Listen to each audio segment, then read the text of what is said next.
Vamos participar então da palavra do Senhor. Quantos querem ouvir o Senhor nessa noite? Diga glória a Deus. Então eu vou convidar você a se colocar de pé. Faz aí um exercício positivo.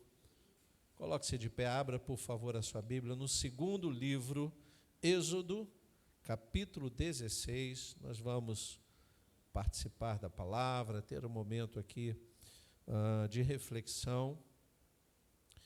Entendo que Deus tem sempre nos tratado, todas as vezes que nos colocamos à disposição para ouvir a sua voz.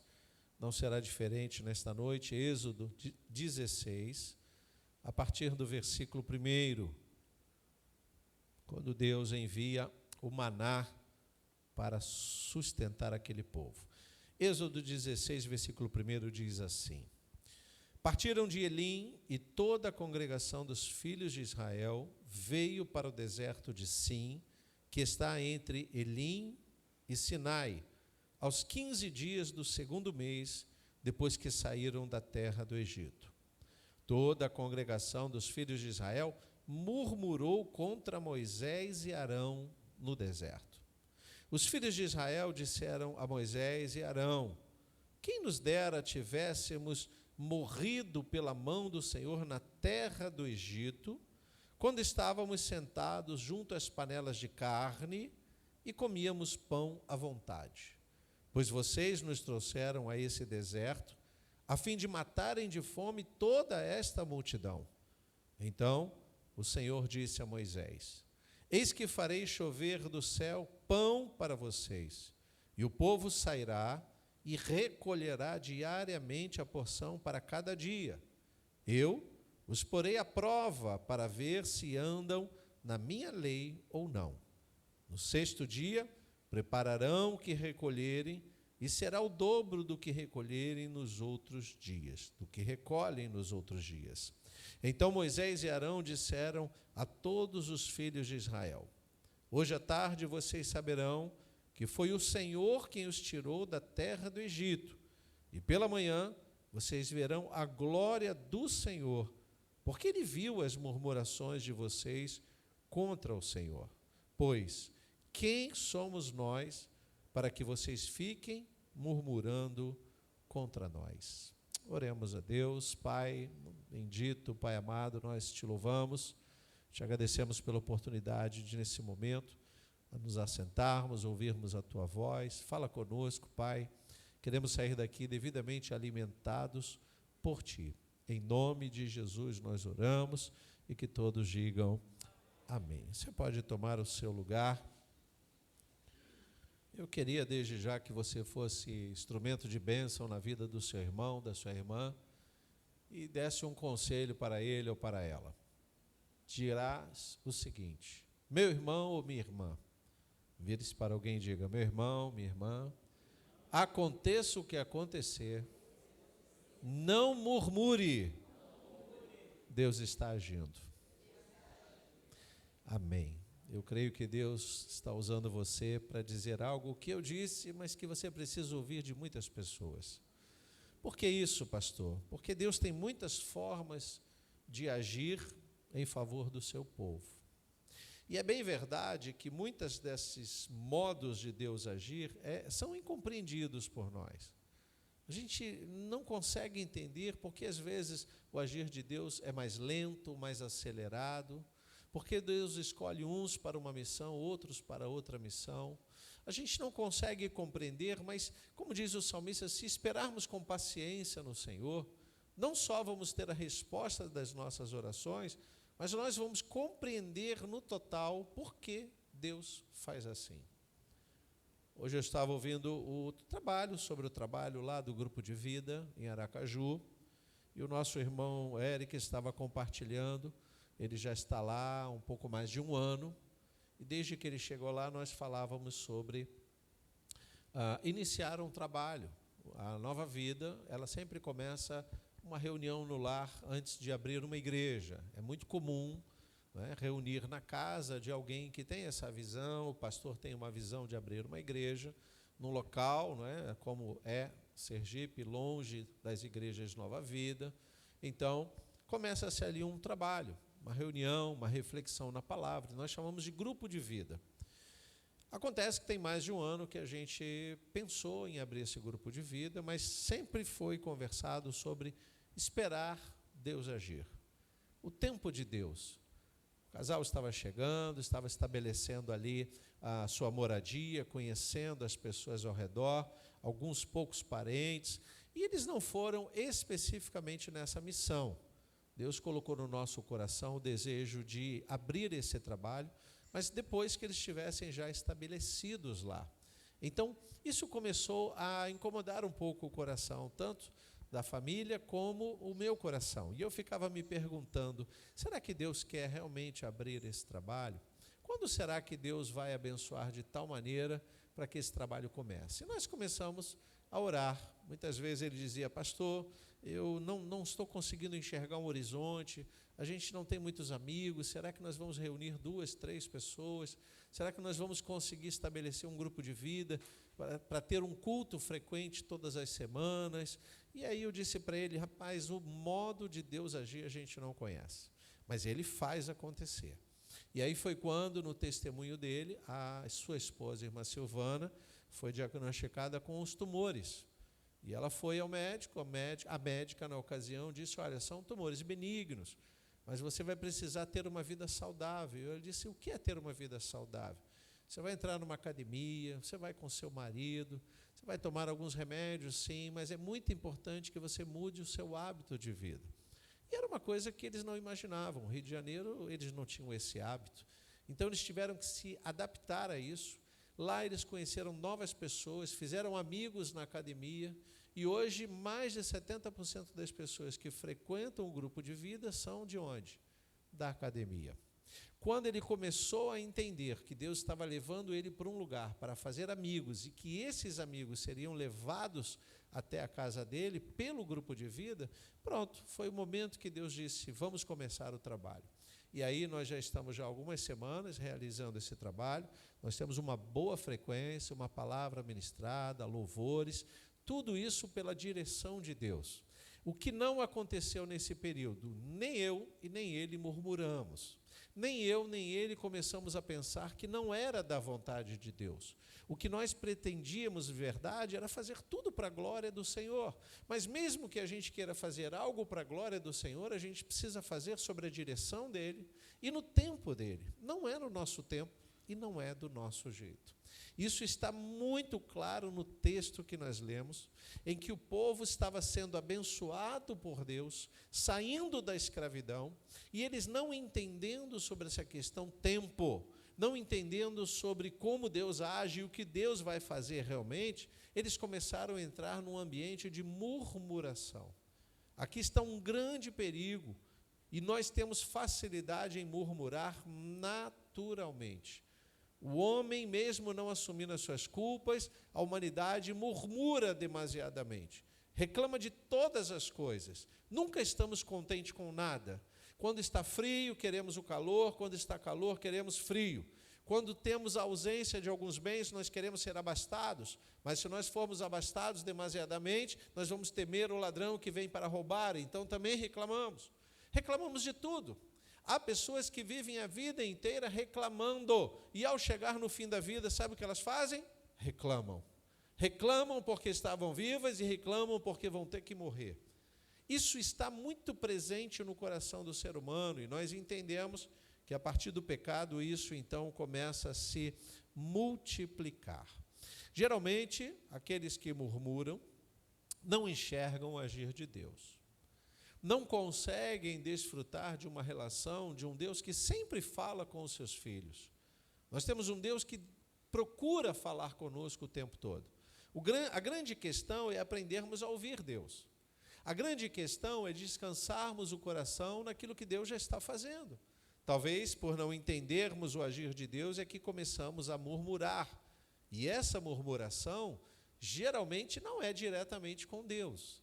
O homem, por mais ousado que seja, ele procura não bater de frente com Deus, né? Ele procura a reclamar das pessoas que estão mais próximas. Os filhos, a esposa, os parentes, o patrão, o governo. Nós temos uma facilidade em murmurar de tal maneira, queridos, que nós não percebemos que isso atrai um ambiente muito confuso na nossa vida. Eu estou trazendo essa reflexão, até porque nós precisamos manter um temor diante de Deus. Porque o que está acontecendo com esse povo não é uma reclamação direta sobre as ações de Moisés e Arão. Eles pensam reclamar dos líderes, mas eles estão reclamando diretamente do agir de Deus. Quem os tirou do Egito? Não foi Moisés e Arão. Moisés e Arão foram instrumentos de Deus para que eles saíssem do Egito. Mas quem decidiu tirá-los de lá foi o próprio Deus. Quem os permitiu crescer e prosperar no Egito foi o próprio Deus. Quem fez com que eles prosperassem de tal maneira que os egípcios começaram a ficar com inveja e com medo da prosperidade de Israel, por isso subjugou o povo à escravidão. Então, todo o agir envolve Deus e não Moisés e Arão. Veja no versículo 2, acompanhei com a sua Bíblia.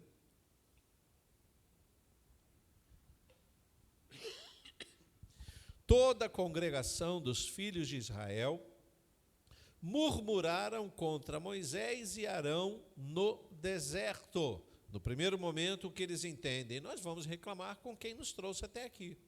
Quem nos tirou daquele lugar de pão, né? Um pão debaixo de uma escravidão. Vamos continuar lendo, versículo 3. Os filhos de Israel disseram a Moisés e Arão: quem nos dera tivéssemos morrido pela mão do Senhor na terra do Egito, quando estávamos sentados junto às panelas de carne e comíamos pão, veja o que diz o texto, à vontade, pois vocês nos trouxeram a esse deserto a fim de matarem de fome e toda esta multidão. Bom, queridos, a gente lendo no primeiro momento esse texto, talvez você vai dizer, olha, eles tinham razão, eles saíram de uma terra mesmo debaixo de uma escravidão, e se é que você consegue entender isso, eles alegam comer pão à vontade. Mas quando chegam no deserto, eles não têm essa facilidade. Eles saem abençoados, ricos, vamos dizer assim, porque o Egito entrega o seu tesouro, eles vão pedindo as pulseiras, os penduricalhos, as vasilhas, e eles vão dando, porque você se lembra que estamos depois da última praga em que os primogênitos do Egito foram mortos. E eles querem expulsar Israel. Agora eles não querem mais aprisionar Israel. Eles querem Israel bem longe. Israel trouxe maldições para a nossa terra. Essa era a visão daquele momento. Então eles começam a sair e eles começam a pedir as propriedades, os bens dos egípcios. E os egípcios entregam isso. Num determinado momento eles vão para o deserto e agora eles estão com fome. Mas não tem onde comprar. Eles começam a perceber que não é de riqueza que eles precisam. Eles precisam de um cuidado de Deus que poderia abrir uma porta, uma cidade, ou poderia fazer com que eles pudessem comer a mesma quantidade de pão que comiam no Egito. Mas essa não é a realidade. Quando o texto diz que os filhos de Israel, no versículo 3, disseram a Moisés e Arão, não podemos imaginar que todo aquele povo, numa só voz, tenha feito uma murmuração. O que nós encontramos aqui é um forte indício de, num grupo muito grande, alguns poucos, provavelmente os que eram cabeças do povo, chefe das tribos, reclamassem com Moisés e Arão. E aí alguns estudiosos vão chamar a nossa atenção. Primeiro, eles estavam na escravidão. Não havia pão com fartura. Não há pão com fartura para escravos. Escravos comem conforme o seu trabalho. E nós sabemos que nos últimos dias, antes da saída do povo de Israel, eles estavam obrigando Israel a fabricar a mesma quantidade de tijolos ou mais, tirando deles a palha, ou quem sabe outros elementos, outras ferramentas. Então o que havia ali era um povo subjugado pelo outro povo, um povo que para comer tinha que trabalhar muito. E muitas vezes, isso é muito comum quando você estuda a história das nações, quando você estuda as guerras, você vai ver que um grupo menor se alimenta muito bem, enquanto o outro grupo se alimenta muito mal. A gente vê isso nos grandes países, nos países autoritários, em que os líderes comem do melhor e o povo passa necessidade. Isso é muito comum. Então, quando nós pensamos numa escravidão, isso é mais comum ainda. Os escravos não vão comer pão à vontade. Mas por que eles estão dizendo que eles comiam pão à vontade? Esses eram os murmuradores, que muitas vezes subjugavam os próprios irmãos. Queridos, nós estamos falando de uma realidade histórica. Nações que venderam seus próprios irmãos para a escravidão. Isso aconteceu no continente africano, isso aconteceu no Oriente Médio, isso acontece no Brasil, ou você pensa que quem escraviza o brasileiro, isso não é o brasileiro? Quando você estuda, então, por exemplo, a migração da China, quem explora os chineses, senão os próprios chineses? Quem vem da Colômbia para trabalhar em São Paulo, os colombianos que são escravizados por quem? Por outros colombianos. Então, quando nós pensamos nessa possibilidade de todos comerem pão com facilidade, isso não é uma verdade. Isso faz parte de uma maquiagem, de uma palavra de quem quer murmurar contra os líderes. E essa liderança aqui, claramente, é uma liderança que Deus levanta para abençoar todo o povo de uma só vez. Queridos, Moisés, assim como Arão, não eram instrumentos de injustiça. Pelo contrário, eram instrumentos de justiça. Deixa marcado aí o capítulo 16, volte um pouquinho no capítulo 3. Está escrito, capítulo 3, versículo 7. Então o Senhor continuou, Deus falando com Moisés. Certamente vi a aflição do meu povo que está no Egito, e ouvi o seu clamor por causa dos seus feitores. Conheço, olha o que Deus diz, o sofrimento do meu povo. Deus não diz que vê o povo comendo abastadamente. Deus não vê um povo regalado, um povo deitando nas redes à beira do rio do Egito, à sombra e água fresca. Deus vê um povo que clama porque está escravizado. Continuando no versículo 8. Por isso desci, na visão de estar perto, a fim de livrá-lo das mãos dos egípcios e para fazê-lo sair daquela terra e levá-lo para uma terra boa e ampla. Terra, aí sim, verdadeiramente, que mana leite e mel. Essa terra vai existir. O lugar do cananeu, do eteu, do amorreu, do ferezeu, do eveu e do jebuseu. Aqui Deus mostra uma dificuldade. É uma terra que tem leite e mel, vai ser uma terra muito abençoada, porém, há moradores estranhos nessa terra. Então vai ser pago um preço, um sacrifício. Eles vão ter que lutar para conquistar a terra. Não vai ser uma terra dada gratuitamente. Versículo 9. Pois o clamor dos filhos de Israel chegou até mim, e também vejo a opressão. Olha o que Deus diz que vê. Não é pão com fartura, é opressão com que os egípcios os estão oprimindo.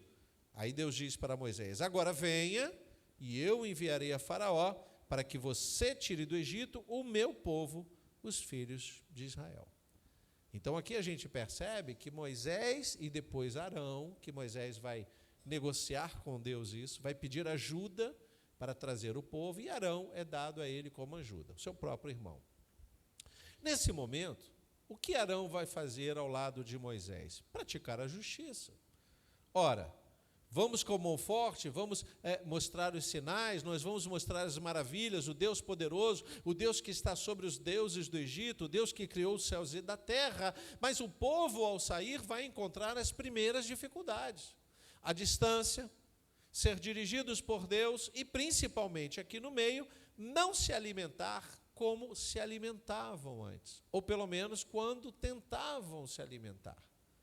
Queridos, nós estamos falando, e para você ter uma visão geral, nós estamos falando de algumas centenas de anos em que Israel abandona a sua terra, Belém, Israel abandona a sua Canaã, Israel abandona a prosperidade que Deus estava para dar, porque a terra começa a mostrar a carência de pão. E para onde eles vão? Naquela história linda que você conhece de José, e depois o seu pai Jacó e seus demais irmãos. Eles vão para o Egito. Egito se transforma num lugar de prosperidade, mas é uma prosperidade provisória.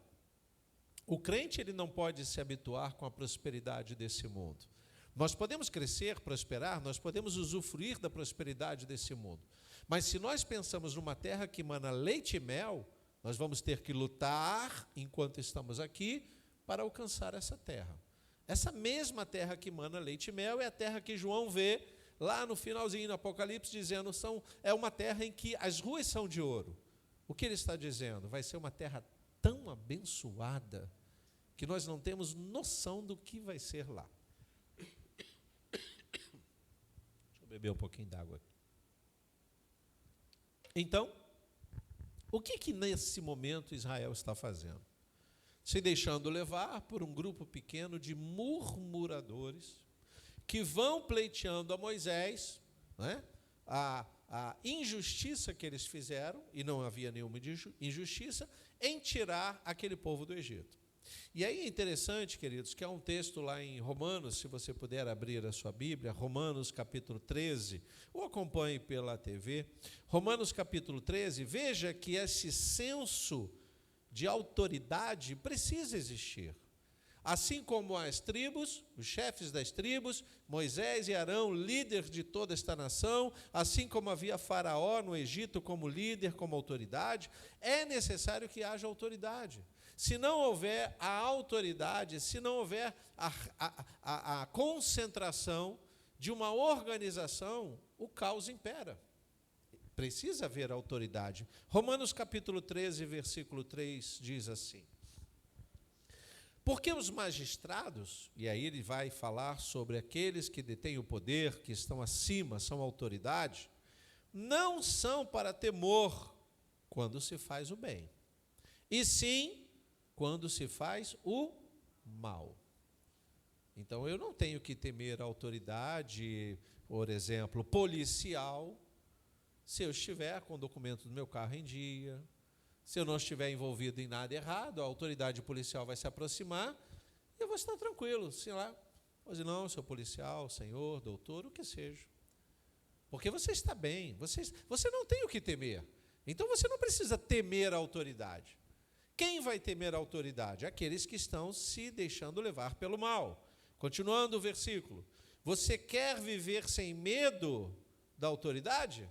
Faça o bem e você terá louvor dela. Pois a autoridade, aqui nós temos, e podemos separar isso no modo de pensar, quando o apóstolo Paulo diz que a autoridade é ministro de Deus para o seu bem. Ora, mas toda autoridade é usada por Deus? Se não é usada por Deus, ela está lá porque Deus permitiu. Qualquer autoridade, qualquer uma. As crianças na sala de aula muitas vezes não entendem a autoridade da professora. Senta aí, menino, larga o celular de lado. Não, mas na minha casa, minha mãe deixa eu fazer o que eu quiser, mas você não está na sua casa. Nesse momento, a autoridade é o mestre, é o professor, é a professora.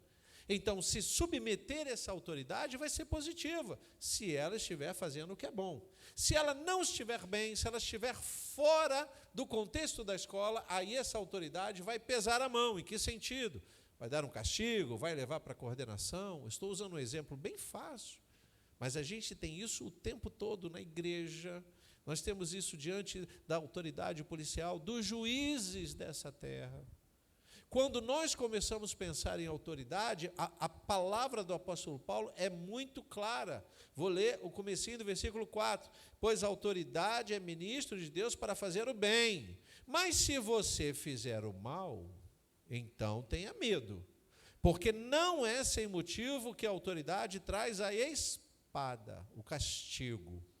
Pois é ministro de Deus, vingador, para castigar quem pratica o mal. É bem verdade que no mundo de hoje, com tanta inversão de valores, alguns vão dizer, mas pastor, determinadas autoridades se entregam ao mal.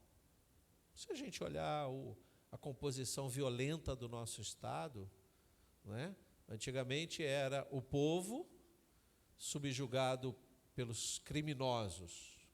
Quem eram os criminosos? Os traficantes, né? Todo tipo de maledicência. Aí hoje se cria uma cultura de achar normal ter uma guerra entre criminosos, e aí muda-se o nome para milícia, né? Não é isso que eles chamam? Mas quem são os... Por que eles levam o nome de milicianos? Porque eles são paramilitares. São pessoas que foram instruídos no militarismo para fazer o bem, mas decidiram não fazer o bem.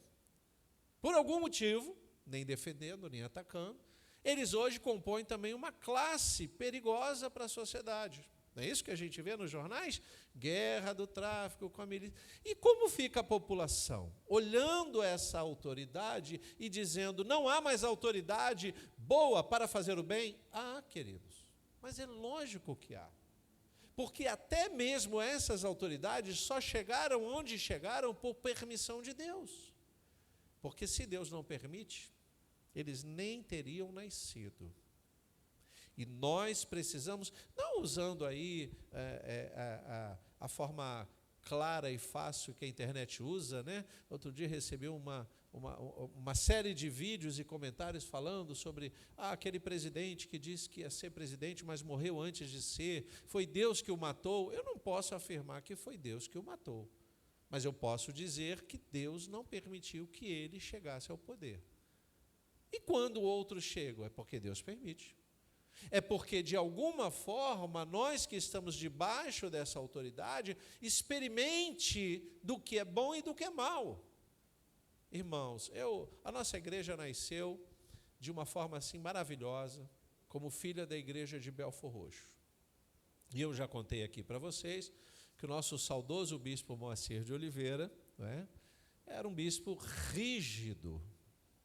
Quando ele se reunia com os pastores, alguns tremiam, mas tremiam de suar frio, sabe? E eu olhava e perguntava, tá nervoso? Ele disse, rapaz, o homem não é fácil não. E eu disse, mas o que você fez de errado? Ele disse, nada. Eu falei, então por que você está temendo? A gente vai temer se tiver feito algo errado. Mas não era isso, é que ele gostava de dar bronca até quando você estava certo, sabe?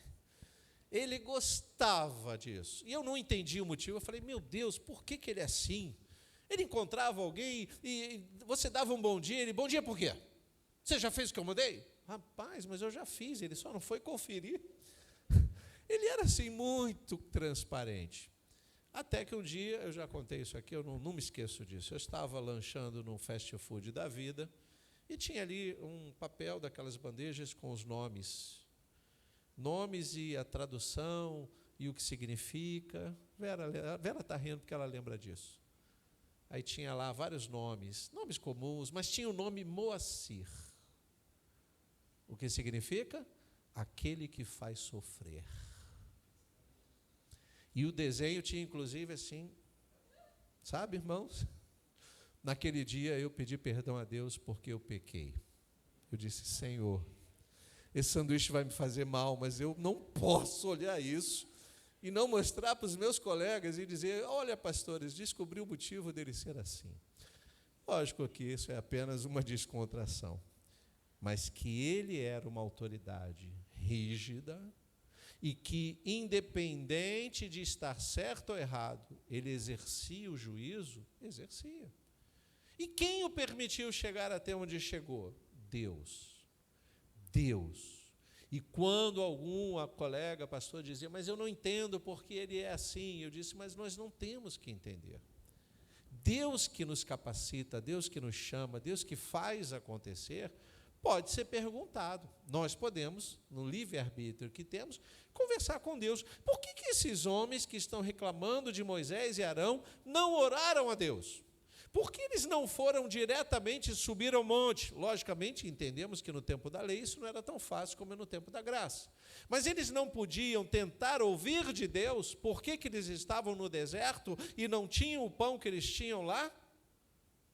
O que eu entendo é que quem acredita estar em apuros, tendo uma relação com Deus, é porque jamais confiou no agir de Deus. Jamais.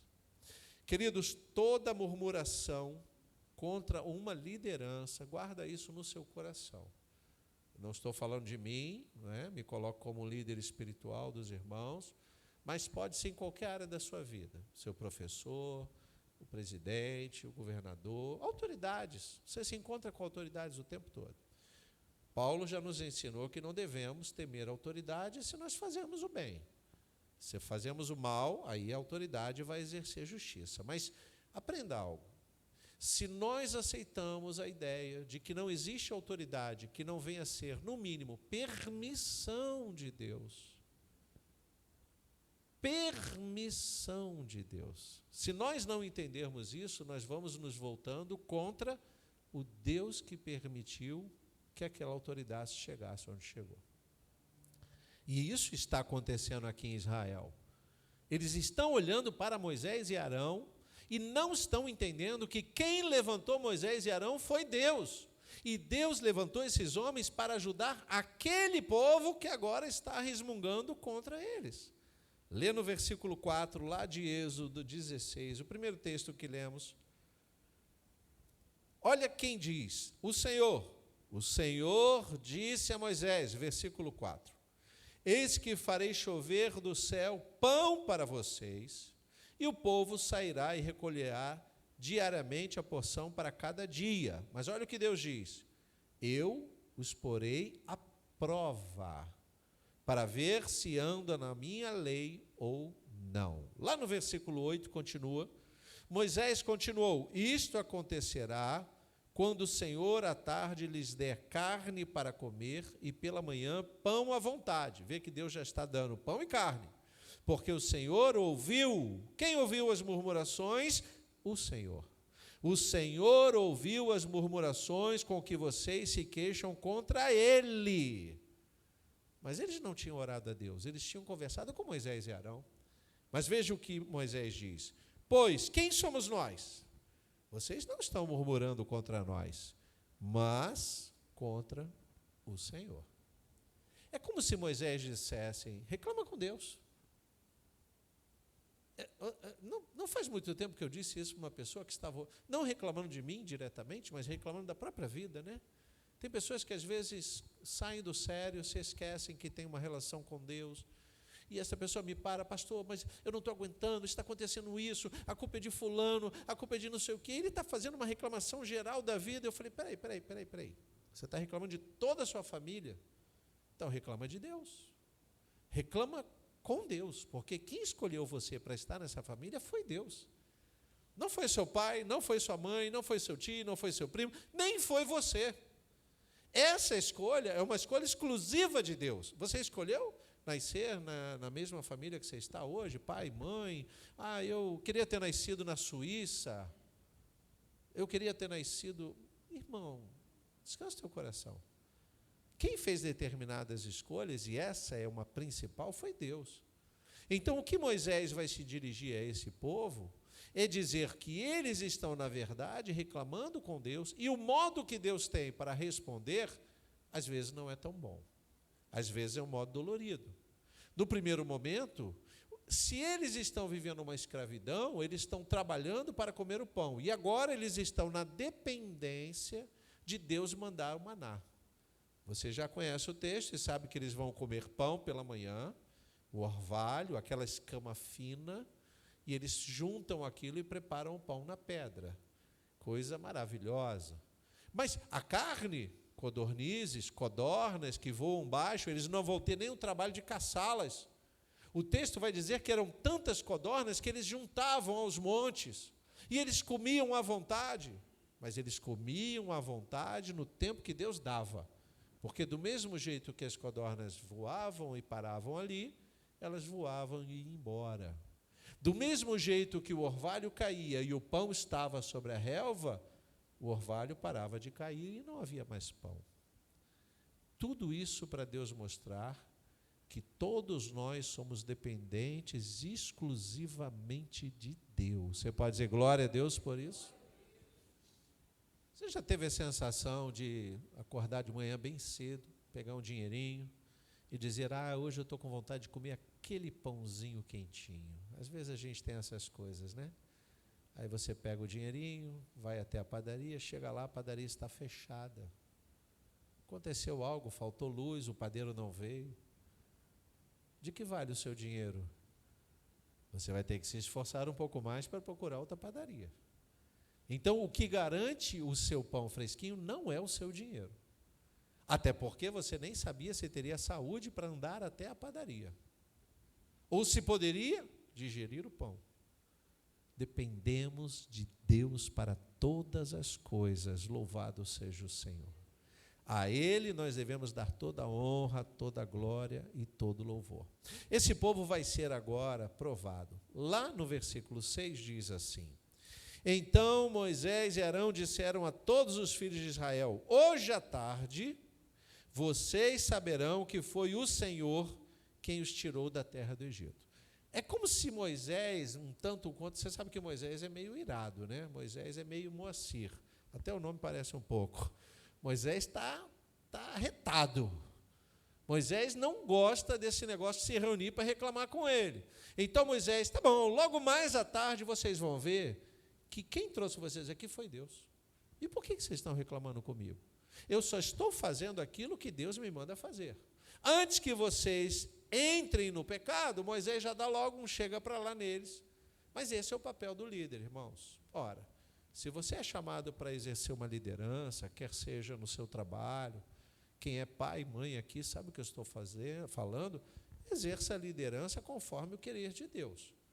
Em muitas situações, alguns líderes, e aí eu me dirijo principalmente aos líderes de família, deixam de cumprir o querer de Deus, entram na frouxidão, e deixam que o inimigo faça bagunça. Porque se Deus constitui o pai e mãe como autoridade, por exemplo, sobre as crianças, a autoridade é sua. Não para o exagero, não para maltratar, não para mostrar força e poder, mas uma autoridade para conduzir ao que é bom. O pai e a mãe que não repreende a criança, que quebra as coisas, que faz coisas erradas, ele está deixando com que essa criança se transforme num adulto problemático. Se não teve problema com a autoridade quando era criança, vai ter quando adulto.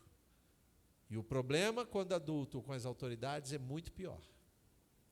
Então, veja que exercer autoridade é algo que nós precisamos buscar de Deus, talento. É fácil, pastor? Não, não é fácil. Um pai e uma mãe dizer não para um filho que tanto ama, não é fácil. Mas o maior exemplo de autoridade é quando Jesus no Getsêmani diz: Pai, se possível for, afasta de mim esse cálice. Pensa num pedido de coração quebrantado.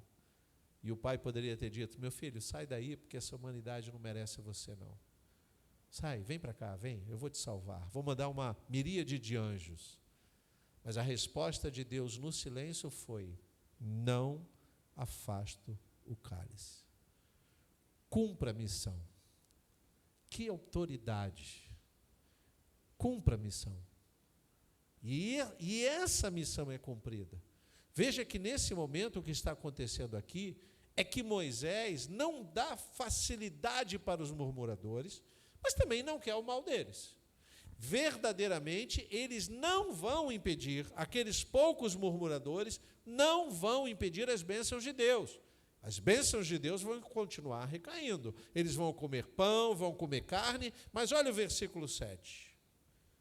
Pela manhã vocês verão a glória do Senhor, porque Ele ouviu as murmurações de vocês contra o Senhor. Ou seja, vocês vão comer pão, mas vocês vão comer pão na hora que Deus quiser. Ele não vai deixar vocês morrerem de fome. Mas vocês não entenderam que esse pão que Ele dá sustenta. O pão do Egito é escravidão. E aí a gente começa a pensar, trazendo para a nossa vida, quantas vezes nós trocamos a graça, viver debaixo da graça de Deus, porque nós queremos as coisas no nosso tempo. Não sabemos esperar o agir de Deus, entramos em contenda e murmuração contra as pessoas, reclamamos de todos ao redor, mas você não consegue entender que Deus está agindo. Se um dia você entregou sua vida nas mãos do Senhor, o Senhor estará cuidando de você todos os dias até a consumação dos séculos. Ele nunca vai lhe abandonar. Você não pode ceder à tentação de querer algo só porque Deus não está me dando, eu vou dar o meu jeito e eu vou obter. Olha aí, olha o diabo trabalhando. Você entra na contenda e na murmuração. Isso é muito sério, queridos. Isso é muito sério. Versículo 10 diz assim: enquanto Arão falava a toda a congregação dos filhos de Israel, olharam para o deserto e eis que a glória do Senhor apareceu na nuvem. Deus vai abençoar os murmuradores? Vai, mas para que exatamente? Para que eles possam ver a glória de Deus. Aí entra a questão da misericórdia, né? Puxa vida. Certa vez eu vi uma mãe segurando a mão do filho num shopping, e a criança chorou muito para buscar algo, queria um brinquedo, alguma coisa assim. Eles entraram, eu não mais os vi, eu vi que eles entraram na loja, daqui a pouco eu saio de uma outra loja e encontro eles de novo. A criança estava com um brinquedo novo na mão, mas chorando, esperneando, porque não era aquele brinquedo que ela queria. Queridos, uma criança não consegue entender que muitas vezes o pai não tem condições de comprar o que ela quer. Mas quando nós crescemos, nós precisamos entender que nem tudo o que queremos, Deus vai nos dar. Nem tudo o que pensamos ser verdadeiramente bom para nós, será.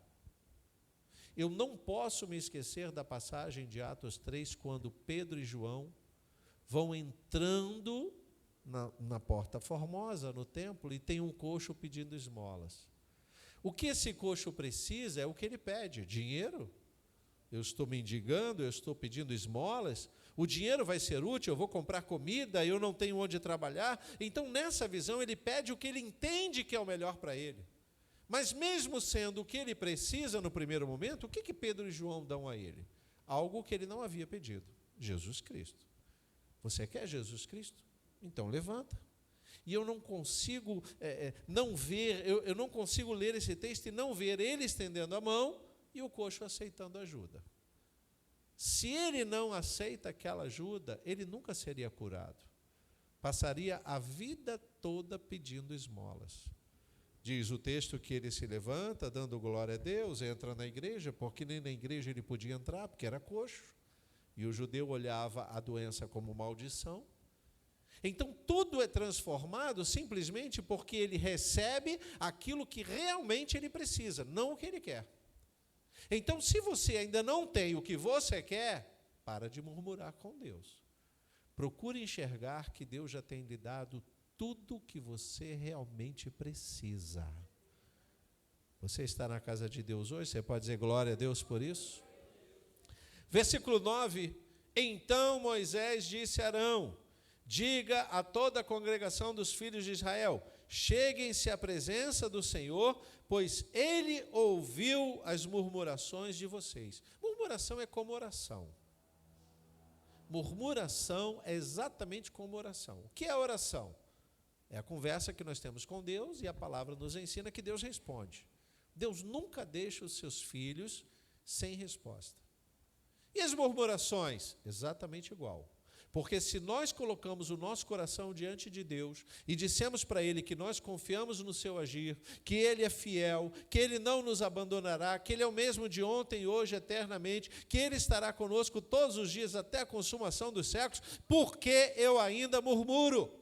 Por que eu ainda reclamo da minha vida, da minha família, do meu dinheiro, da minha saúde, da minha casa, deste mundo, da violência? Porque eu vivo murmurando? Ou eu confio em Deus ou não confio?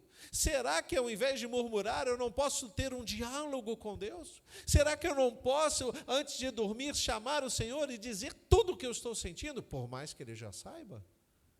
Porque existe uma grande diferença. Dependendo de como a oração é feita, a resposta virá.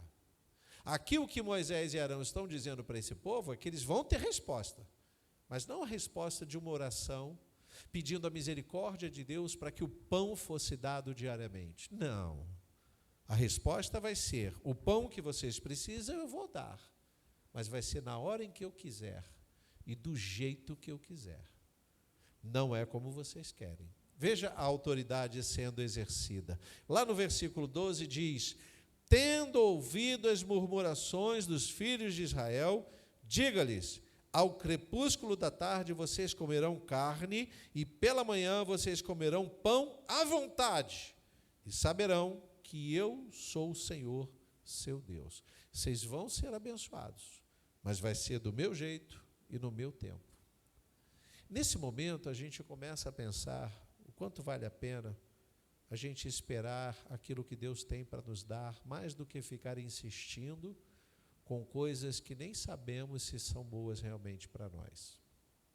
Não podemos ser tentados e seduzidos pelas coisas desse mundo a pedir a Deus coisas que nem estão nos planos dele. Porque ao invés de fazermos uma lista de compras diante de Deus, nós não fazemos uma lista de agradecimento? Você já parou para agradecer a Deus pelo seu dia, pela sua saúde, pelo seu trabalho, pelas pessoas que você já se encontrou, pela oportunidade que Ele deu a você? Você já parou para ser grato a Deus de verdade, ao invés de entrar num ambiente de murmuração? Queridos, o que Deus estava mostrando, abençoando aquele povo, era que Ele tinha o controle das coisas. Que aquele pão e aquela carne que eles comiam muitas vezes lá no Egito, era debaixo de escravidão. Era debaixo de maldade de irmãos escravizando os próprios irmãos. Era debaixo de uma opressão que não tinha a ver com Deus. Deus nunca quis aquela escravidão e muito menos a opressão do Egito sobre eles. Mas porque Deus permitiu a autoridade do Egito, o povo viveu na escravidão. Porque Deus permitiu que Faraó, num determinado momento, fosse bom e no outro Faraó ele já não fosse tão bom assim, porque Deus permitiu aquela autoridade. Você está entendendo isso? Você pode dizer glória a Deus? Versículo 15, então, para a gente ir encerrando. Quando os filhos de Israel viram aquilo, perguntaram uns aos outros: o que é isto? Pois não sabiam o que era. Moisés respondeu: isto é o pão que o Senhor dá a vocês para comerem. Queridos, a palavra de Deus nos ensina que aquele povo andou rodeando o deserto, parecendo que desnorteados, apesar de terem durante o dia a nuvem e à noite a coluna de fogo. Mas foi um povo que, de tanto murmurarem diante de Deus, tiveram que dar voltas e voltas, como se estivessem cegos. Isso pode servir para nos mostrar como nós precisamos confiar mais em Deus e o tempo todo fugir da murmuração. Exatamente porque existe um perigo quando nós murmuramos, que em primeiro lugar é ferir a nós mesmos. Quando psiquiatras, psicólogos fazem as suas terapias, eles vão induzir o paciente, em primeiro lugar, a encontrar paz. É um fator que não combina, não é, a ciência da psicologia e da psiquiatria com a Bíblia. Mas você vê que é o mesmo método. Quando Jesus chega diante de um lugar e as portas estão fechadas e os discípulos estão com medo porque Jesus está morto e eles não tinham ainda uma experiência com Jesus ressurreto, Jesus chega e diz: paz seja convosco. Como se eles dissessem: fiquem em paz, descanse o coração. Depois que vocês estiverem em paz, vocês vão ver que as coisas vão se ajeitando conforme a vontade de Deus. Paz seja com vocês. Posso ouvir o amém? Versículo 35, então, para encerrarmos. Versículo 35.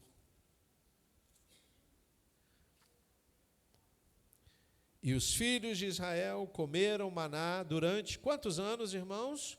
40 anos, até que entraram em terra habitada. Comeram o maná até que chegaram aos limites da terra de Canaã. Deus os tirou do Egito para comerem leite e mel. Mas eles primeiro tiveram que murmurar. Então, antes de comerem leite e mel, vão comer pão. A todo dia, toda hora? À tardinha? Não. Durmam e descansem. Fiquem em paz. Quando acordarem pela manhã, o pão estará lá. Você pode dizer amém por isso? É assim que Ele faz conosco. Não murmure. Descanse o seu coração. Amém? Vamos nos colocar de pés. Pão e carne, o melhor que eles podiam ter depois daquela escravidão.